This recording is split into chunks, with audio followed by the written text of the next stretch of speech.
What's up, everybody? We're less than 36 hours away, depending on what time the thing actually decides to drop. I understand that my picks video didn't drop until Friday, probably user error, but I guess that's what happens when you're new to this thing. So yes, I did record and make that prediction before the Thursday night game actually started, for the 2.5 of you that actually care about my predictions. But I'm 1-0. We'll see how the rest goes. This is the prediction episode. This is Justin in Rochester, and this is Purple and Gold for Days. Please like, comment, subscribe on Facebook. I'm also on Twitter, and that is JDay_24. Please share this with your friends. This is going to be a quickie. This is just going to be this. What do the Vikings need to do to win this game? Show up, not be distracted, take in that extra week off, get healthy. Oh, wait, we've already been the healthiest team in the NFL. So stay that way. Obviously, there's freak things that can happen. I'm not saying, hey, avoid getting a torn ACL, like you can control that. But what I'm saying is this. You have all of the advantages. You have home field advantage. You had the extra few days of rest. Yes, the bye week rest got neutralized a little bit due to the fact that Arizona was coming off of their Thursday night game, so they had their mini bye. Okay, that's all well and good. As I said in my prediction show, I don't want to hear this nonsense about video games. I'm just not going to talk about it anymore. It's just dumb. Having said that, Kyler Murray does pose a lot to slow down. He does pose a lot of things that could cause problems. Defensive line looked a lot better in Miami. We'll grant that. But you got to be far more consistent. Look good against Green Bay. Pretty mediocre. The rest of the game's not Miami in between. Seems to be a theme with this team.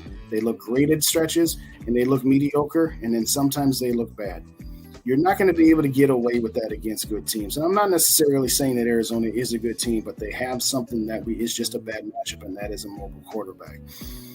Kyler Murray, for as inconsistent as he can be from time to time, he can still dagger you. You must pass rush him, but you must keep him contained. If he gets out scrambling with our shell defense, that might not be the worst thing because you're still going to have your eyes forward as opposed to playing a lot of man-to-man. But you've got to tackle Kyler Murray when you have the opportunity to. He's almost like when you played Barry Sanders back in the day. You can't just get him one-on-one. You've got to corral him. You got to rally to the football, whether that's a running back or a quarterback, but specifically, you've got to keep Kyler Murray contained. If he throws for 300-plus yards and runs for 80-plus yards, it's going to be a long day. Defensively, just contain him. You're not going to stop him. You can only hope to contain him. But having said that, pass rushers, keep your pass rushing lanes sound. Do not get fooled into thinking, oh, I've got an angle on this guy. Because he'll juke you just once, and he'll be right around you. Kind of like when Justin Fields ran circles around Zadarius Smith. We love Zadarius. Great pickup. We love looking at the Packers and saying, hey, you're paying him more against your cap this year than we are, and he's making plays for us. But Zadarius Smith looked silly on that touchdown run that luckily Amir Smith-Marset screwed up and got called back because it would have changed that game. But Patrick Peterson, you're going to draw the assignment against DeAndre Hopkins. I'm sorry. As much as we like the progression of Cam Dantzler, I want Patrick Peterson on DeAndre Hopkins.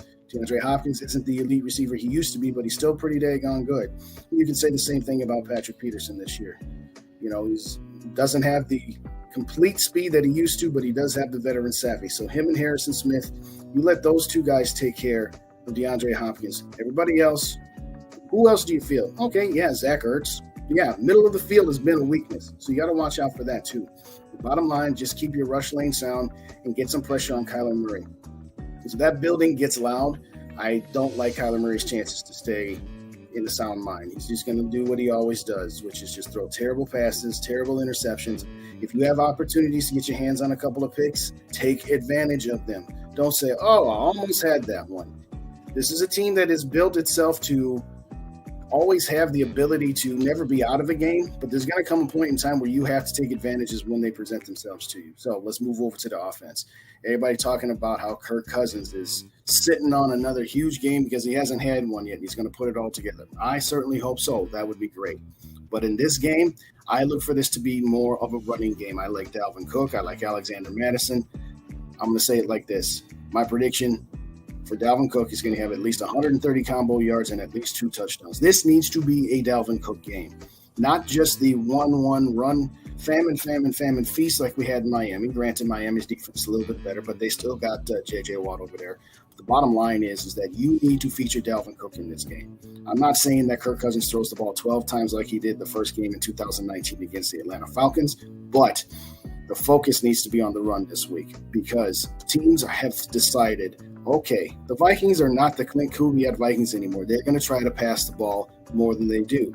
Run the ball. Okay, fine. They've kept their safeties back, and they have dared us to run the ball. Now, part of the reason they've been able to, particularly in Miami, is because their front was able to contain Dalvin Cook and the running game without having to bring extra guys into the box. This is the game where you need to expose teams. If they're going to sit back there with their safeties, I'm not saying don't ever throw the ball. Of course, you got to get Justin Jefferson his touches. We do want to see it Grady there. But to me, if you are going to win this game, it needs to be because you are having a consistent running game.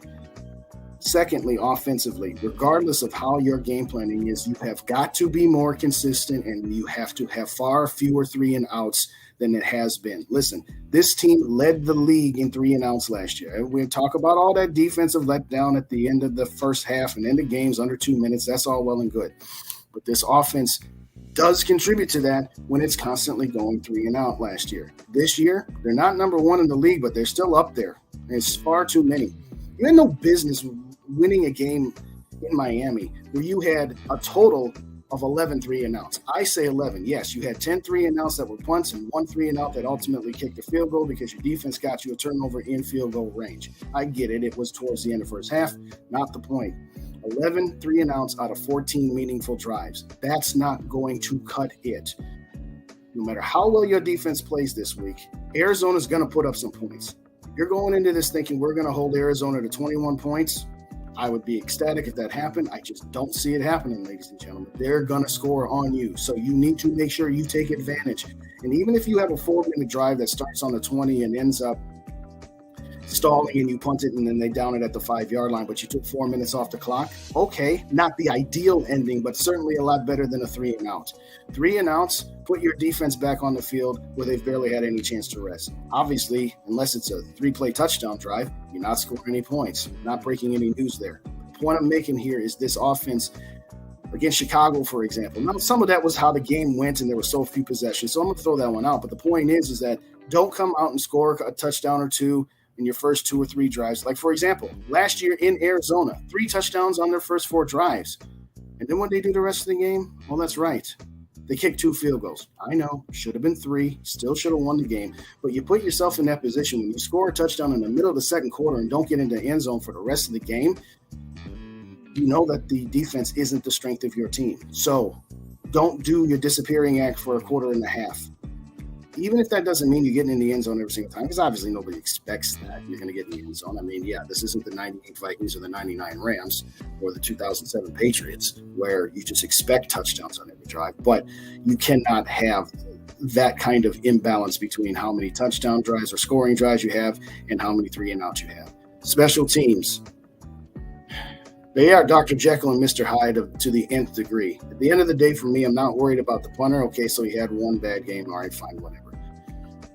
I'm at the point now where I don't want to see any 50-plus yard field goals unless there's no other choice. If it's 4th and 4 or a 54-yard field goal, just go for it. If it's 4th and 9, just punt the ball. You don't need to have Greg Joseph keep going out there and missing 50-some-odd yard field goals. Yes, I don't know what the issue is. I'm not Ryan Longwell. I'm not a special teams coach. All I know at this particular point is for right now, go for it more often on 4th down if it's halfway makeable or punt the ball. I don't want Greg Joseph's confidence to be getting any lower than it might already be with how many times he's missed 50-plus yard field goals. And for the love of all things, Greg Joseph, make your extra points. I'll let go of the 50-plus yard field goals, but stop missing so many dang on extra points. I know it's probably only like 2, but every time the Vikings score a touchdown and sees momentum in the game, and you miss the extra point, it kind of deflates the momentum you just got. Every time we score a touchdown and miss the extra point, it's like the defense automatically is going to give up a touchdown because, some crazy thing. Just make your extra points.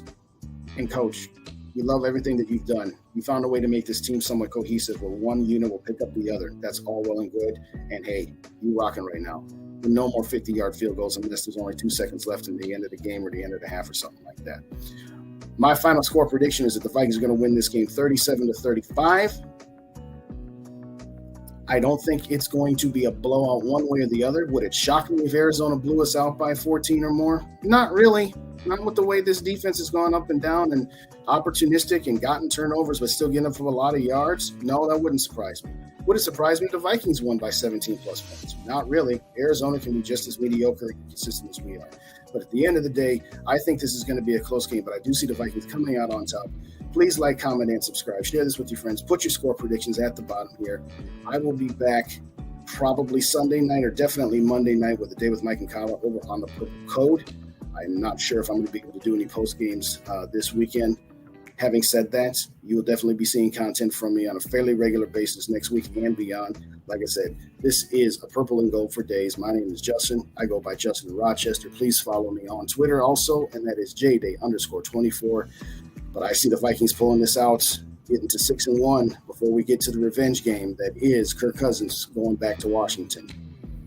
Enjoy your weekend. We'll see this Vikings game go off tomorrow. Skol Vikes, just once before we die. Just once.